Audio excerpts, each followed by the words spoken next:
রাজধানীর বনানী থানায় মাদকদ্রব্য নিয়ন্ত্রণ আইনে করা মামলায় পরিমণিসহ ৩ জনের বিরুদ্ধে স্বাক্ষর গ্রহণের তারিখ পিছিয়ে আগামী ১ জুলাই ধার্য করেছেন আদালত। রোববার ঢাকার বিশেষ জজ আদালত ১০-এর বিচারক মোহাম্মদ নজরুল ইসলামের আদালত এদিন ধার্য করেন।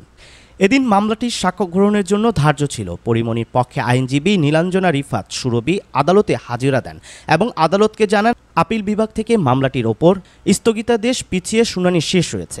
সার্টিফাইড কপি না পাওয়া পর্যন্ত সাক্ষ্য গ্রহণ পেছানোর জন্য আবেদন করেন তিনি।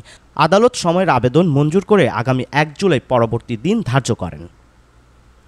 এর আগে গত বছরের ৯ জানুয়ারি পরিমণির মাদক মামলার কার্যক্রম ৬ মাস স্থগিত থাকবে বলে আপিল বিভাগের জ্যেষ্ঠ বিচারপতি মোহাম্মদ নুরুজ্জামানের নেতৃত্বাধীন ৩ সদস্যের বেঞ্চ আদেশ দেন।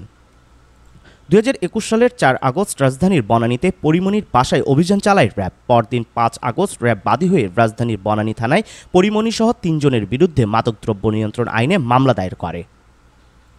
তদন্ত শেষে গত বছরের ৪ অক্টোবর মামলার তদন্তকারী কর্মকর্তা সিআইডির পরিদর্শক কাজী মোস্তফা কামাল আদালতে পরিমণিসহ ৩ জনের বিরুদ্ধে অভিযোগপত্র দাখিল করেন। এরপর চলতি বছরের ৫ জানুয়ারি আদালত পরিমণিসহ ৩ আসামির অব্যাহতির আবেদন খারিজ করে অভিযোগ গঠনের মাধ্যমে বিচার শুরুর আদেশ দেন। অভিযোগপত্রে বলা হয়েছে পরিমণির বাসা থেকে জব্দ করা মাদকদ্রব্যের বৈধ কোনো কাগজপত্র ছিল না। মাদকদ্রব্য নিয়ন্ত্রণ অধিদপ্তরের পক্ষ থেকে লিখিতভাবে সিআইডিকে জানানো হয় ২০১৯-২০২০ অর্থবছরে পরিমণির নামে মদ জাতীয় পানীয় সেবনের লাইসেন্স দেওয়া হয়েছিল। ওই লাইসেন্সের মেয়াদ আগেই শেষ হয়ে গেছে। পরিমণি এ মামলার ২ আসামি আশরাফুল ইসলাম ও কবির হোসেনের মাধ্যমে বিভিন্ন স্থান থেকে অবৈধ মাদকদ্রব্য সংগ্রহ করে বাসায় রেখেছিলেন।